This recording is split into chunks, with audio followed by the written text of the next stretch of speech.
52 out of 180 exactly इतने ही number आए थे मेरे नीट फिजिक्स के सेक्शन में जब मैंने अपना पहला मॉक टेस्ट दिया था। और एक्चुअल नीट एग्जाम में मेरा फिजिक्स का स्कोर इन नंबरों से 3 गुना ज्यादा था। हाय एवरीवन, वेलकम और welcome back to this YouTube channel. Myself Simran. और आज की वीडियो में मैं बताऊंगी कैसे मैंने फिजिक्स में 52 स्कोर से 150 तक का अपना स्कोर शिफ्ट कर दिया एक्चुअल नीट एग्जाम में। बट बिफोर दैट, अगर आप ऑलरेडी 150 स्कोर कर रहे हो, may be this video will not be very helpful for you. But अगर आप 100 से नीचे स्कोर कर रहे हो, अगर आपके 100 नंबर भी नहीं आ रहे, आप 70, 50, 60 इन नंबरों के बीच में स्कोर कर रहे हो, then this video is going to definitely be helpful for you. तो चलते हैं अपने नीट एस्पिरेंट यानी कि मेरी स्टडी टेबल पर। तो ये रिजल्ट आते ही, जिसमें कि 52 आउट ऑफ 180 नंबर थे, मेरे दिमाग में एक ही चीज़ आ रही थी, क्यों नंबर नहीं आ रहे फिजिक्स में। और अगर मैं पढ़ाई की बात करूं तो केमिस्ट्री और बायो से भी ज़्यादा टाइम फिजिक्स को दे रही थी, उसके बाद भी नंबर ड्रॉप होते जा रहे थे। और इवन कुछ टाइम के लिए तो मुझे ये भी लगने लग गया था कि physics is not my cup of T. मैं सिर्फ बायो और केमिस्ट्री कोई अच्छा कर लूँ और उसी के बेसिस पर सिलेक्शन ले लूँ। लेकिन एक इन डेप्थ रियलाइजेशन के बाद समझ में आता है कि it's not possible. Even if मैं केमिस्ट्री और बायो में फुल ऑन फुल भी स्कोर कर लूँ, फिर भी मैं सिलेक्शन क्राइटेरिया को मीट नहीं कर पाऊंगी।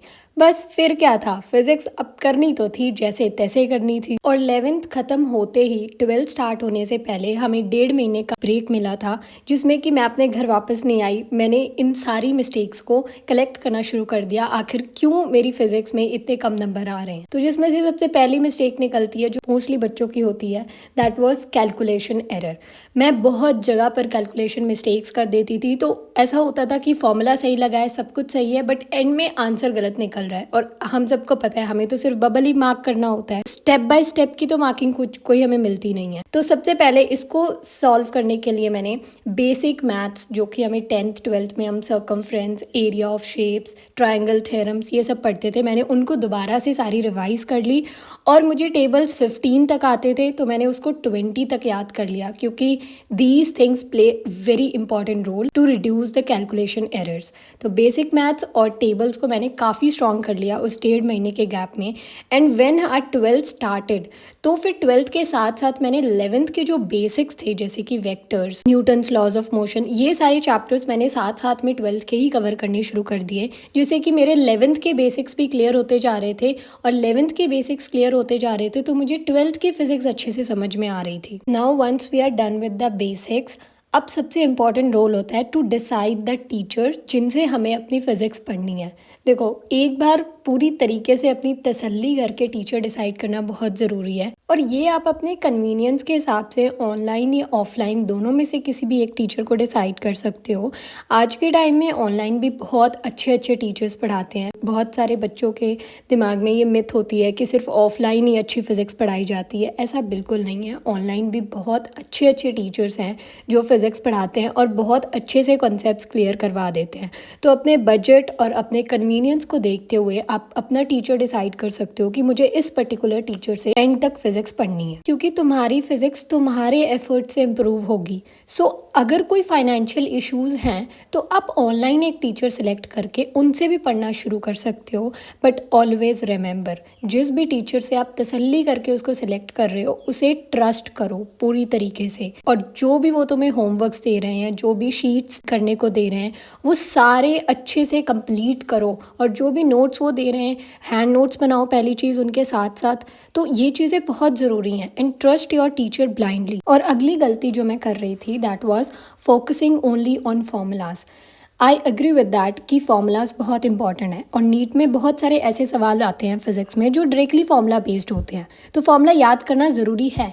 बट अगर हम सिर्फ फॉर्मूला रट्टा मार लें और हम डेरिवेशन का कुछ नहीं जानते, वो फॉर्मूला कहाँ से आया हुआ है हम उसके बारे में कुछ नहीं जानते, हमें चैप्टर का नाम भी नहीं पता, बस फॉर्मूला रट्टा मार के बैठे हुए हैं, तो इवन ये जो डायरेक्ट फॉर्मूला वाले सवाल होते हैं ना, अगर थोड़ा सा भी उसमें ट्विस्ट आ गया क्वेश्चन में, तो we will not be able to solve that. फिर जब हम आकर अपने आंसर्स को क्रॉस चेक करते हैं हैं और हमें पता चलता है कि यही सेम फॉर्मूला लगना था और ये सेम फॉर्मूला तो मैंने याद करा हुआ था, तो हमें लगता है कि नहीं भाई अब फिज़िक्स ही डिफ़िकल्ट है, अब मेरी इसमें गलती नहीं है।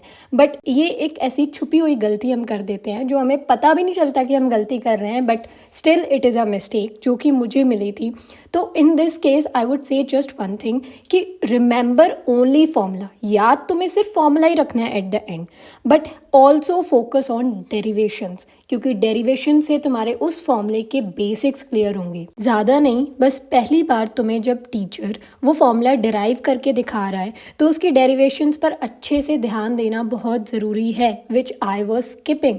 But once I realise that I am doing this mistake, तो मैंने इसको सॉर्ट आउट करा और इसी वजह से मेरे काफ़ी नंबर इंक्रीज हुए थे इन फिजिक्स। जब हमें बेसिक्स ऑफ डेरिवेशंस पता है तो जो फॉर्मूला जो हमने याद करा हुआ है उस फॉर्मूले को यूज़ करना भी बहुत आसान हो जाएगा। और अगर कोई ट्विस्ट आ जाता है थोड़ा बहुता सवाल में तो फिर भी हम डेरिवेशंस के वो बेसिक्स को यूज़ करके उस फॉर्मूले को अप्लाई करके अपना आंसर सही निकाल सकते हैं और वो 4 नंबर अपने हाथ में कर सकते हैं। और इससे ना ही सिर्फ तुम्हारे नंबर बल्कि तुम्हारा कॉन्फिडेंस भी with respect to physics increase हो जाएगा, क्योंकि जो फॉर्मूला तुमने याद करा हुआ है अब तुम उस फॉर्मूले को ईजिली अप्लाई करके क्वेश्चन सॉल्व कर पा रहे हो। So this will boost up your confidence also, और एक हिम्मत आ जाएगी कि मैं भी फिजिक्स कर सकता हूँ या कर सकती हूँ। और नेक्स्ट गलती जो मोस्टली हम नीट एस्पिरेंट्स करते हैं कि हम फिज़िक्स को भी थेरेटिकल अप्रोच से पढ़ना शुरू कर देते हैं, जैसे कि हम बायो और इनऑर्गेनिक केमिस्ट्री को पढ़ते हैं।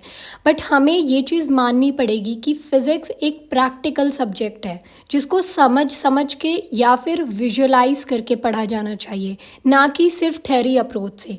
तो हमें कोई बता देता है फॉर्मूला बेस्ड सवाल आते हैं नीट में, तो हम सिर्फ फॉर्मूला का रट्टा मारना शुरू कर देते हैं। तो this is a theoretical approach. हम विजुअलाइज ही नहीं कर रहे कि बॉल के लोएस्ट पॉइंट पर वेलोसिटी 0 क्यों है।